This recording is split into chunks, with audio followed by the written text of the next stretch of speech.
انسانی تاریخ کے سب سے مہنگے پروجیکٹ جس کی ریسرچ پر $400 بلین خرچ کیے گئے اور جس کی لائف ٹائم کاسٹ کا $2 ٹریلین سے زیادہ کا ایسٹیمیٹ لگایا گیا ہے، اور یہ ہے دنیا کا سب سے ماڈرن اسٹیلتھ طیارہ F-35 پروجیکٹ۔ تقریباً 1300 F-35 امریکہ کے علاوہ دنیا کے 20 ممالک کی ایئر فورسز کا حصہ ہیں، اور اس ایک جہاز کی قیمت $100 ملین سے زیادہ ہے۔ مگر اس سب کے باوجود یہ جہاز ایسے ایئر ڈیفنس سسٹم کی میزائل سے ہٹ ہو جاتا ہے جو اسے دیکھ بھی نہیں سکتا۔ کیا ایسا ممکن ہے؟ اگر ہاں تو کیسے؟ آج ہم اسی پر بات کریں گے۔ 19 مارچ 2026 کو صرف 6 سیکنڈ کی ویڈیو نے ساری دنیا کو حیران کر دیا۔ 7 ہفتے بعد ایک دفعہ پھر 26 مئی کو ایران نے اعلان کیا کہ انہوں نے ایک اور امریکی F-35 طیارے کے علاوہ MQ-9 ریپر ڈرون کو نشانہ بنایا ہے اور RQ-4 گلوبل ہاک ڈرون پر فائر کیا، جس سے اسے واپس آنے پر مجبور کر دیا۔ خواتین و حضرات، السلام علیکم۔ اس ڈاکومنٹری کے لیے مجھے جوائن کرنے کا بہت شکریہ، بالخصوص ان ویورز کا جنہوں نے اس چینل کو سبسکرائب کیا اور مفید مشورے دیے، اور ان کا بھی جنہوں نے اس چینل کو ابھی تک سبسکرائب تو نہیں کیا مگر میری ان ڈاکومنٹریز کو دیکھنے کے لیے وقت نکالا اور مجھے ایک سائلنٹ مگر قابل قدر سپورٹ دی۔ ایران نے اس جنگ میں امریکن ایئر فورس کا کتنا نقصان کیا، اس بات کا اندازہ اس بات سے لگایا جا سکتا ہے کہ امریکن کانگریس نے جنگ میں ہونے والے نقصان کی آفیشیل لسٹ جاری کی ہے۔ 4 F-35 ایگل تباہ، 1 F-35 damage, 1 A-10 thunder bolt تباہ، 7 KC-135 ٹینکرز 2 تباہ 5 ڈیمیج، 1 E-3C-130 ڈیمیج، جس طیارے کے 2 ٹکڑے ہونے کی تصاویر ہم نے آنکھوں سے دیکھی۔ 2 MC-130J جنہیں امریکن فورسز نے ایک ریسکیو مشن کے بعد خود تباہ کیا، 1 HH-60 helicopter damage, 24 MQ-9 reaper drones تباہ، 1 MQ-4C ڈرون تباہ۔ یہ بات میں یہاں واضح کرتے چلوں کہ امریکن MQ-9 ریپر ڈرون کو ایرانی ڈرون شاہد جیسا نہ سمجھا جائے، بلکہ یہ دنیا کا موسٹ ایڈوانس ڈرون ہے جو ایک medium altitude long range unmanned aerial vehicle ہے جسے انٹیلیجنس گیدرنگ، سرویلنس، ریکونیسنس اور پریسیجن سٹرائکس کے لیے بنایا گیا ہے۔ یہ ہیل فائر میزائل کیری کرتا ہے اور ٹارگٹ ایریا میں 24 گھنٹے تک لوئٹرنگ کر سکتا ہے۔ ایران کے ہاتھوں اس ڈرون کا نشانہ بن جانا کوئی معمولی بات نہیں تھی۔ دلچسپ بات یہ ہے کہ ماضی میں بھی امریکن MQ-9 ریپر ڈرون کو مختلف اوقات میں نشانہ بنایا گیا۔ خاص طور پر ہیوتی فورسز نے یمن میں کئی ڈرونز مار گرائے۔ کچھ نقصانات کا امریکی فوج نے باقاعدہ اعتراف کیا۔ ایرانی ایئر ڈیفنس سسٹم نے RQ-4 گلوبل ہاک پر فائر کیا، جو کہ معمولی واقعہ نہیں ہے کیونکہ یہ ایڈوانس ڈرون پلیٹ فارم انتہائی sophisticated high altitude intelligence gathering aircraft ہے جو 60,000 فٹ کی بلندی پر پرواز کرتا ہے، جہاں تک پہنچنے کی عام طور پر کنونشنل ایئر ڈیفنس سسٹم کی رینج نہیں ہوتی۔ یہ ڈرون 2019 میں بھی ایرانی فورسز نے مار گرایا تھا، اور اس وقت بھی اسٹریٹ آف ہرمز کے علاقے میں، جسے امریکہ نے تسلیم کیا، مگر اس کے نتیجے میں دونوں ملکوں کے حالات بہت کشیدہ ہو گئے تھے۔ اس بات سے قطع نظر کہ یہ حملہ کامیاب ہوا یا ناکام، یہ واقعہ پینٹاگون کی بریفنگ روم میں تفصیل سے ڈسکس کیا گیا ہے۔ مگر 26 مئی کے واقعے سے پہلے نشانہ بننے والے جہازوں کی تعداد 42 بنتی ہے، جو امریکہ جیسی طاقت کے لیے بڑا جھٹکا ہے۔ پریشانی تعداد کی نہیں ہے، کیونکہ امریکن ایئر فورس اس وقت تقریباً 4,800 فائٹر بامبرز اور سپورٹ جہازوں پر مشتمل ہے۔ اسی طرح امریکن نیوی کے پاس تقریباً 2300 جہاز ہیں، جبکہ امریکن مرین کور کے پاس تقریباً 1300 جہاز۔ اس تعداد میں سپورٹ ایئر کرافٹ بھی شامل ہیں، جن میں ٹینکر، ٹرانسپورٹ، اویکس، ISR، الیکٹرانک وارفیئر، پیٹرول اور ٹریننگ ہیلی کاپٹر اور اسپیشل مشن ایئر کرافٹ شامل ہیں۔ لیکن اس میں سب سے زیادہ حیران کن بات American 5th generation jet fighter F-35 کا ایران کی جانب سے ہٹ ہو جانا ہے۔ یہ سب کچھ کیسے ہوا؟ حقیقت یہ ہے کہ F-35 کو ریڈار سے چھپنے کے لیے بنایا گیا ہے، لیکن وہ مکمل طور پر غائب نہیں ہوتا۔ اس میں ایک ایلیمنٹ ہے جس کو چھپایا نہیں جا سکتا، اور وہ ہے اس کی ہیٹ۔ یہی وہ سورس ہے جسے جدید سسٹمز پکڑ لیتے ہیں۔ یہ کہانی جدید ہتھیاروں کی نہیں ہے بلکہ سمجھداری کی ہے۔ کئی سالوں تک اسٹیلتھ ٹیکنالوجی کو ناقابل شکست سمجھا جاتا رہا، لیکن اب پتہ چلا ہے کہ ہر چیز کا ایک نہ ایک کمزور پہلو ضرور ہوتا ہے۔ F-35 واقعی بہت ماڈرن جہاز ہے، لیکن مکمل طور پر محفوظ نہیں ہے، کیونکہ جیسے جیسے ٹیکنالوجی آگے بڑھتی ہے ویسے ویسے اس کے خلاف کاؤنٹر میئرز بھی بدل جاتے ہیں۔ 28 فروری 2026 کو امریکہ اور اسرائیل نے نہ صرف ایران پر بڑا حملہ کیا بلکہ اگلے 40 دنوں میں ہزاروں حملے کیے گئے جو ایران کے مختلف علاقوں تک جا پہنچے۔ لیکن ایران نے بھی جواب دیا۔ اس نے اپنے ملک کے اندر حملہ ور جہازوں اور باہر امریکی اڈوں پر حملے کیے، جس سے پورا خطہ متاثر ہوا۔ ان حملوں میں ایئر بیسز، اٹامک انسٹالیشنز، تیل کے سٹوریج نشانہ بنے، لیکن اس کے ساتھ عام علاقے بھی متاثر ہوئے جیسے ہسپتال، ہوٹل، اسکول اور رہائشی علاقے۔ اس موضوع پر ہم کسی اور دن بات کریں گے۔ یہ جنگ صرف طاقت کی نہیں ہے بلکہ ٹیکنالوجی اور اسٹریٹجی کی جنگ ہے، جہاں ہر طرف سے نئے طریقے آزمائے جا رہے ہیں۔ اسٹیلتھ کبھی اس لیے نہیں بنایا گیا تھا کہ طیارہ مکمل طور پر غائب ہو جائے، بلکہ اس لیے کہ اسے دیکھنا مشکل ہو جائے۔ یہ فرق اور باریک، تقریباً فلسفیانہ اور دہائیوں سے ماڈرن ایئر وارفیئر کی بنیاد رہا۔ F-35 لائٹننگ اسی سوچ کی سب سے اعلیٰ مثال ہے۔ اسے اس طرح بنایا گیا ہے کہ ریڈار سے بچ سکے، ڈیفنس سسٹم کے درمیان سے بغیر نظر آئے گزر جائے اور دشمن کے ری ایکشن سے پہلے ہی اپنا مشن مکمل کر لے۔ لیکن اصل سوال یہ ہے کہ مسئلہ نظر آنے کا ہو ہی نہ تو پھر یہ بھی کہ اگر اسٹیلتھ جہاز ریڈار کو دھوکہ دے سکتا ہے تو پھر ریڈار پر ڈیپینڈ ہی کیوں کیا جائے؟ اس کی بجائے ایسا سسٹم بنایا جائے جو طیارے کو دیکھے نہیں بلکہ اس کی موجودگی کو محسوس کرے۔ چلیں تھوڑا پچھلے زمانے میں چلتے ہیں۔ صدیوں پہلے جب ریڈار، سیٹلائٹ اور جدید سینسرز موجود نہیں تھے، انسان اپنے ارد گرد کے ماحول ہی کو ابتدائی وارننگ سسٹم کے طور پر استعمال کرتے ہیں۔ سپاہی زمین پر کان رکھ کر گھوڑوں اور لشکروں کی آہٹ محسوس کرتے، پہاڑوں اور مضبوط قلعوں پر موجود سپاہی دور سے آنے والی آوازوں، مٹی کے غبار اور جانوروں کے ایب نارمل بیہیویئر سے خطرے کا اندازہ لگاتے تھے۔ یہی آبزرویشن اور آڈیو ٹیکنیکس وقت کے ساتھ ساتھ ترقی کرتی ہوئی آج کے جدید ریڈار، سونار اور ارلی وارننگ سسٹم کی بنیاد بنی ہے۔ 100 سال پہلے لوگ آسمان سن کر خطرے کو پہچانتے تھے۔ ریڈار کی ایجاد سے پہلے ساحلوں اور جہازوں پر بڑے بڑے کنکریٹ کے ایکوسٹک مررز اور ایکوسٹک ساؤنڈ لوکیٹر لگائے جاتے تھے، جن کا کام دور سے آنے والے جہازوں کی ہلکی آواز کو پکڑنا ہوتا تھا۔ جنگوں میں جہازوں کی شمولیت کے بعد فوجی اہلکار ہیڈ فون لگا کر گھنٹوں بیٹھے آواز کی معمولی فرق سے اندازہ لگاتے کہ یہ طیارہ کس ڈائریکشن اور سپیڈ سے آ رہا ہے۔ یہاں اصل انوینشن صرف ڈیوائس نہیں تھی بلکہ سوچ تھی، جو نظر نہ آئے بلکہ آنے والے تھریٹ کو اس کے ایفیکٹس کے ساتھ پکڑا جائے۔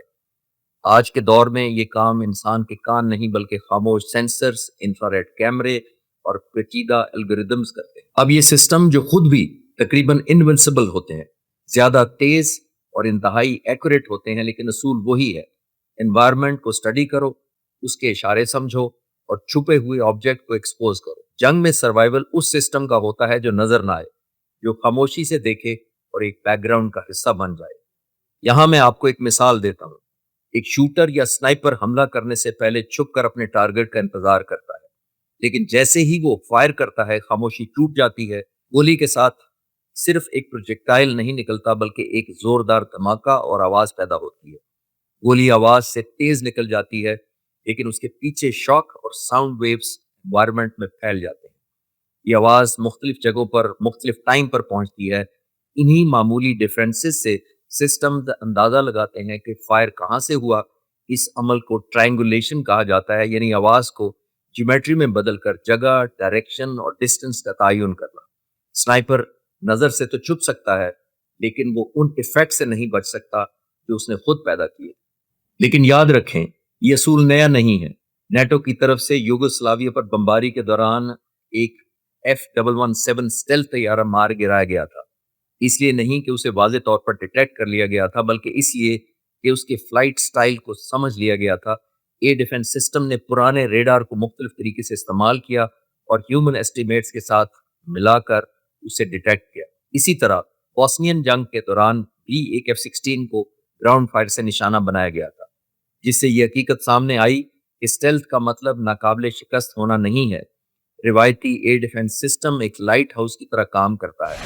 ریڈار فضا میں طاقتور سگنل بھیجتا ہے اور واپس آنے والے سگنلز کا انتظار کرتا ہے، لیکن اسٹیلتھ طیارے ان سگنلز کو مختلف ڈائریکشن میں ڈسپرس کر دیتے ہیں، انہیں کمزور کر دیتے ہیں یا غلط ڈائریکشن میں ڈیفلیکٹ کر دیتے ہیں، یعنی ان سگنلز کو واپس ریڈار کی طرف نہیں جانے دیتے۔